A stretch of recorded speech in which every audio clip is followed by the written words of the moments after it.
এপ্রিলের শুরুতেই এলপি গ্যাসের দামে বড় ধাক্কা। Bangladesh energy regulatory commission BERC 12 KG সিলিন্ডারের দাম এক লাফে 387 টাকা বাড়িয়ে 1728 টাকা নির্ধারণ করেছে, যা কার্যকর হয়েছে চলতি মাসের শুরু থেকেই। গেল মার্চ মাস জুড়ে 1341 টাকা সরকার নির্ধারিত দাম ছিল 12 কেজি সিলিন্ডার, যদিও গ্রাহক পর্যায়ে 2000 টাকার বেশি দামে সিলিন্ডার কিনতে দেখা গেছে। বরাবরই যেখানে মনিটরিংয়ের অভাব দেখছে ভোক্তা সংগঠনগুলো। অনেক আগে থেকেই বলে আসতেছিলাম, এর আগেও সরকার যখন দামটা নির্ধারণ করে সেই দামে কিন্তু পণ্যটি পাওয়া যায় না, এবং সরকারের পক্ষ থেকে সেই ধরনের কোনো মনিটরিংও হয় না। দামটা কার্যকরের ক্ষেত্রে সেরকম কোনো উদ্যোগ নেওয়া হয় না। তো আমাদের দাবি ছিল যে আপনি দাম নির্ধারণ করবেন, কিন্তু এটা যেন এক্সিকিউশন হয়, সেই দামে যেন ভোক্তারা পায়। আমরা আগে যেরকম 1200 টাকা দাম নির্ধারণ ছিল, মানুষকে 2000-এর উপরেই কিনতে হয়েছে। এলপিজি ডিলারদের ভাষ্য, জ্বালানি সংকটের মধ্যেই গ্যাসের দাম বাড়ায় পরিস্থিতি সামলে উঠতে হিমশিম খেতে হচ্ছে তাদের। সে সঙ্গে কোম্পানি থেকে যে দামে গ্যাস পাচ্ছেন তা সরকারি দর থেকেও বেশি বলছেন তারা। তবে সাধারণ ভোক্তাদের অভিযোগ, অসাধু চক্রের স্বার্থেই দাম বাড়াচ্ছে সরকার। কোম্পানি 1600 টাকা রেট দিত বা 1620 টাকা 30 টাকা রেট দিত, আমরা জানি 1728 টাকা বিক্রি করতে পারি একবার কনজিউমার পর্যন্ত যায়। তো এখানে তো আমরা তো পাইকারি দিতে পারতেছি না, যেটা ভোক্তা পর্যায়ে পাবে খুচরা মূল্য, সেই মূল্য তো আমি রিটেলারই পাচ্ছে না, আমরাই কিনতে পারতেছি না, আমরা যে ডিলার আমরাই তো আনতে পারতেছি না।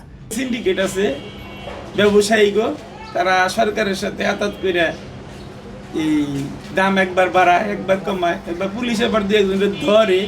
অতিরিক্ত দামে এলপিজি বিক্রির তীব্র সমালোচনা করে আসছে ভোক্তা সংগঠনগুলো। তাদের মতে দাম বাড়লেও সে নির্ধারিত দামে মিলছে না সিলিন্ডার। বাজার মনিটরিং জোরদার না হলে চাপ বাড়াবে জনজীবনে। এনার্জি রেগুলেটরি কমিশন এটা নিয়ন্ত্রণ করতে পারতেছে না, তাইলে তারা কি করতে পারে? তারা জেলা প্রশাসন, ভোক্তা সংরক্ষণ অধিদপ্তর, সরকারের ল এনফোর্সিং এজেন্সি যারা আছে তাদের সাথে সমন্বয় করে এই দামটা এক্সিকিউশনের জন্য ব্যবস্থা নিতে পারে। কিন্তু আমরা আজ পর্যন্ত শুনি নাই এনার্জি রেগুলেটরি কমিশন জেলা প্রশাসনকে অনুরোধ করছে অথবা ভোক্তা সংরক্ষণ অধিদপ্তরকে অনুরোধ করছে, সেরকম কিন্তু আমরা শুনি নাই। এদিকে বর্ধিত দামের মাঝেই নতুন করে সরকারের দাম বাড়ানোকে কেন্দ্র করে ব্যবসায়ী পর্যায়েও অসন্তোষ এখন চরমে। সংশ্লিষ্টদের মতে গ্যাসের দাম বাড়লে সবকিছুরই দাম বাড়ে। পরিবহন থেকে শুরু করে খাবার দাম বাড়লে বিপাকে পড়েন ব্যবসায়ীরাও। সরকার যদি 1 টাকা বাড়িয়ে দেয়, ঘোষণা দেয় যে আমি এই পণ্যটার 1 টাকা বাড়িয়ে দিয়েছি, তাহলে আমাদের দেশের যারা ব্যবসায়ী আছে, অসাধু ব্যবসায়ীরা, তারা 6 টাকা 9 টাকা বাড়িয়ে দেয়। এখন 400 টাকা বাড়িয়ে দিয়েছে। আমরা দেখেছি যখন সরকার বলেছে 1300 টাকা 12 কেজি সিলিন্ডারের দাম, এলপিজি গ্যাসের দাম, তখন 2000 টাকাও পাওয়া যেত না। এখন যে 400 টাকা বাড়িয়েছে, তাহলে এখন কত টাকা বাড়াবে আমাদের দেশে যারা সিন্ডিকেট আছে, ব্যবসায়ী সিন্ডিকেট যারা আছে। অন্যদিকে চলতি মাসে বাড়ানো হয়েছে অটো গ্যাসের দামও। প্রতি লিটারে 17 টাকা 94 পয়সা বাড়িয়ে নতুন দাম নির্ধারণ করা হয়েছে 79 টাকা 77 পয়সা।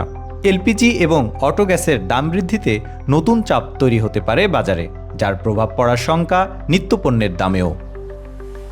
তারেক হোসেন, বাংলা নিউজ।